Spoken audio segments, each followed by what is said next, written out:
नमस्ते viewers, Jaipur dialogue USA पे आपका स्वागत है। पहले की तरह please like, subscribe and support our channel, give your feedback and that's what makes us better. तो आज की तारीख में मैं इस बात की चर्चा करूंगा कि जिस तरह से ईरान और पाकिस्तान में नोक झोंक शुरू हुई है, मैं उसको नोक झोंक ही कहूंगा, क्योंकि आप देखें, इस बात को सोचने वाली बात है कि एक शिया स्टेट ने सुन्नी कंट्री पे अटैक किया है और उसके जवाब में, प्रतिरोध में, पाकिस्तान ने भी एक शिया कंट्री पे अटैक किया है। दोनों ही देश ये कह रहे हैं कि वो अपने अपने टेरिटरी में, अपने अपने सीमाओं में उनके देश के खिलाफ टेररिस्ट को सहायता दे रहे थे और उनकी ट्रेनिंग कैंप्स कर रहे थे। ये बहुत ही इंटरेस्टिंग बात है कि आज शिया और सुन्नी देश एक दूसरे को अक्यूज कर रहे हैं कि उन्होंने टेररिस्ट को पाल रखा है जो एक दूसरे के कंट्रीज पे अटैक करते हैं। तो ये बात जो है बड़ी इंपॉर्टेंट सी है और इसको छोड़ना नहीं चाहिए। यहां तक की चर्चा हुई कि ये दोनों एक दूसरे को अपना भाई कहते हैं। ये भाईचारे में एक मोहब्बत की बात है, एक दूसरे को लताड़ मार दी। तो ये जो है सारी दुनिया को सोचने वाली बात है, खास करके भारतीयों को सोचने वाली बात है कि ये जो है पहली बार इन लोगों ने माना है कि दोनों एक दूसरे के देश में टेररिस्ट को पाल रखे हैं इन्होंने।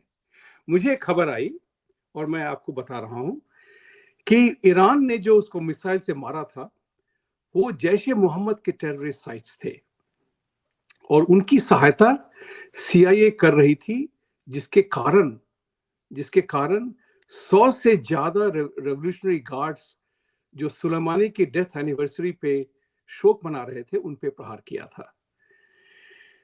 पाकिस्तान के जो जनरल हैं मुनीर, उन्होंने विक्टोरिया न्यूलैंड, आपको याद होगा वो नाम, विक्टोरिया न्यूलैंड के उकसाने से उन्होंने इस आईईडी ब्लास्ट करवाए थे और यूएस की स्पाई सैटेलाइट्स ने उस पूरा ट्रैक किया था कि ये जेईएम के ही लोग थे।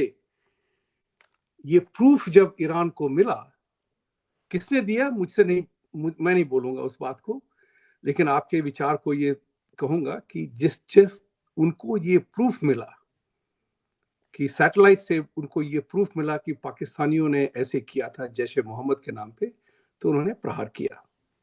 पाकिस्तान में लोग मरे, पाकिस्तान ने अपना डिप्लोमेटिक रिलेशनशिप बंद किया, उन्होंने उसके एम्बेसडर को, ईरान के एम्बेसडर को निकाल दिया और उन्होंने अपने एम्बेसडर को बुला लिया। पाकिस्तान ने जो अटैक किया उसमें 9 लोगों को की हत्या हुई ईरान में और सिचुएशन थोड़ा सा गर्मा गर्म है। लेकिन मजे की बात यह है कि दोनों एक दूसरे से भाईचारे की बात कर रहे हैं कि हम लोग तो भाई ही हैं। तो आपको तो याद होगा, औरंगजेब ने अपने भाइयों को मार डाला, बाप को जेल में डाला सत्ता के लिए। ये जो संघर्ष है, ये जो है शतरंज की खेल में बड़ा ही इंपॉर्टेंट सा खेल है। लेकिन एक दो बातें और उभर के आई हैं और वो ये है कि चाइना ने दोनों देशों को कहा है कि आप जरा अपने को आपको संयम में रखिए, डोंट एस्केलेट। यहां तक कि रशिया जो यूक्रेन में जो कर रहा है, उसने भी इस बात पे थोड़ा सा खेद व्यक्त किया है और ये कहा है कि भाई लोग, बात को एस्केलेट मत करो। तो आप ये देख रहे हैं कि दुनिया में हो क्या रहा है। जो मारामारी कर रहे हैं वही एक दूसरे को सलाह दे रहे हैं कि भैया मारामारी मत करो। और इसमें भारत का क्या रोल है और भारतीयों को क्या समझना चाहिए, ये मैं इस बात की चर्चा आपसे थोड़ी देर के लिए करूंगा कि पूर्व पक्ष और शत्रु बोध, ये दोनों समझना है। हम बहुत सालों से शांति प्रिय लोग रहे हैं, अहिंसा परमो धर्म मानते हैं, शांति के लिए, अमन की आशा लगे रहते हैं, लेकिन ये भूल जाते हैं कि हमारे दुश्मन जो हैं वो हमारा सर्वनाश करना चाहते हैं। तो इस बात का जो ढकोसला है, उसका जो है कैटरैक्ट का, जो कहते नहीं है कि कैटरैक्ट जो है अंधेपन के लिए सबसे बड़ा, उसको कहते हैं बीमारी है। उसके बाद है पॉलिटिक्स और रिलीजन।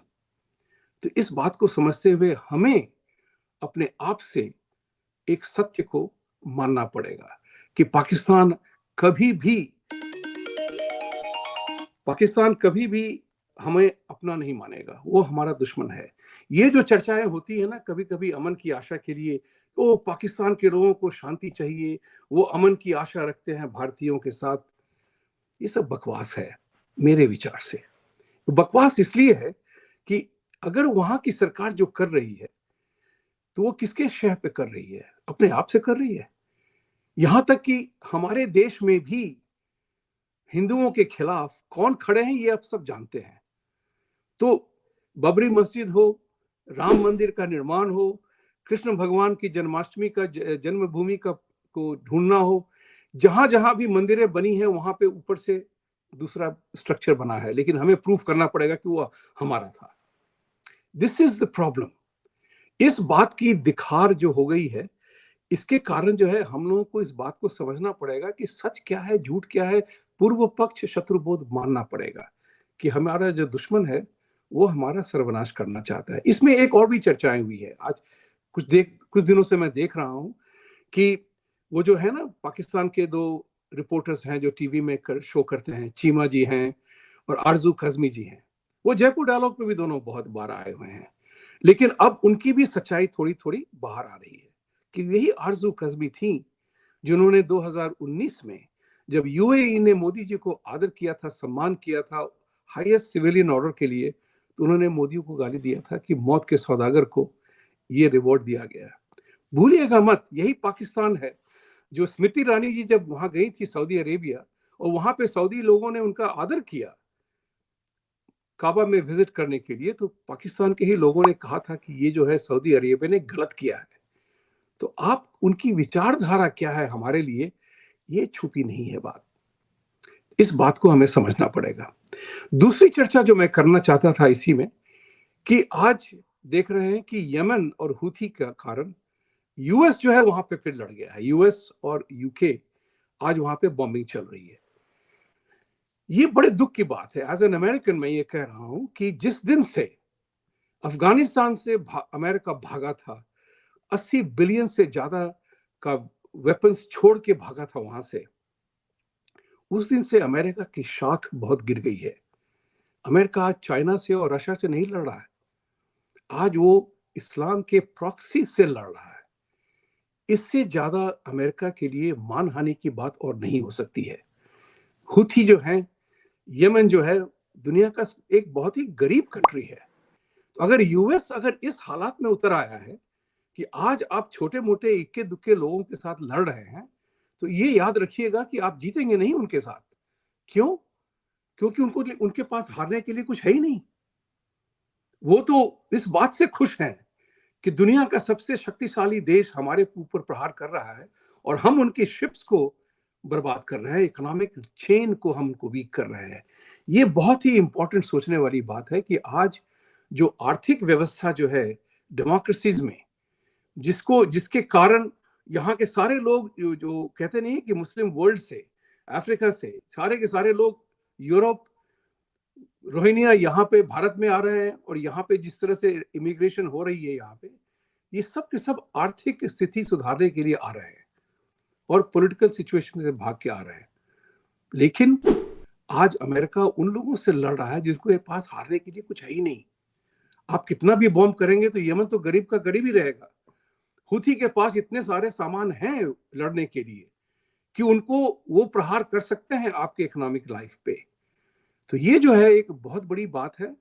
ये देखना पड़ेगा डेमोक्रेसीज को, अमेरिका को खास तौर से, कि हमारा दुश्मन कौन है और हमारा मित्र कौन है। ये डेमोक्रेसीज के लिए बहुत ही इंपॉर्टेंट चीज है कि जिस तरह से वो कहते नहीं है कि जिस तरह से हम शतरंज का चाल खेल रहे हैं, उसमें अमेरिका अपने आप को कहीं मात ना कर दे, क्योंकि अब आप लड़ रहे हैं उन छोटे छोटे देशों से जिनका कि आपके लिए पूर्व रूप में कोई महत्ता नहीं थी एक समय में। आज वो दुनिया में चर्चाएं हो रही हैं कि हुथी वाले जो है लड़ रहे हैं। सोचिए इस बात को। मैं इस पे ज्यादा और कुछ नहीं कहूंगा। आज की चर्चा यही है कि डेमोक्रेटिक कंट्रीज जो हैं, इनको अपने शत्रुबोध और पूर्व पक्ष से सुन करके, समझ करके आगे का कदम उठाना है। क्योंकि जो है क्रिमिनल्स, ठग्स, यही लोग डेमोक्रेटिक टूल्स का दुरुपयोग करके हमें हराना चाहते हैं। इस बात को हमें मानना पड़ेगा कि आज इस तारीख में अमेरिका जो है वो वीक हो गया है और भारत अग्रसर हो रहा है और भारत की बात सब मान रहे हैं। ये जो है 2024 का जो इलेक्शन है, ये भारत और अमेरिका के लिए बहुत ही महत्वपूर्ण है, क्योंकि ये दुनिया के सबसे प्रोमिनेंट डेमोक्रेसीज हैं। अगर इन सूत्रों ने, इन एलिमेंट्स ने अगर हमारी डेमोक्रेसी को वीक किया तो उसके जिम्मेवार फिर हम ही होंगे। इसी बात के साथ आज की चर्चा बंद करता हूं। सत्यमेव जयते, और सत्य को अगर जिताना है तो हमें युद्धग्रस्त होना पड़ेगा, सत्य के लिए उठना पड़ेगा। धन्यवाद।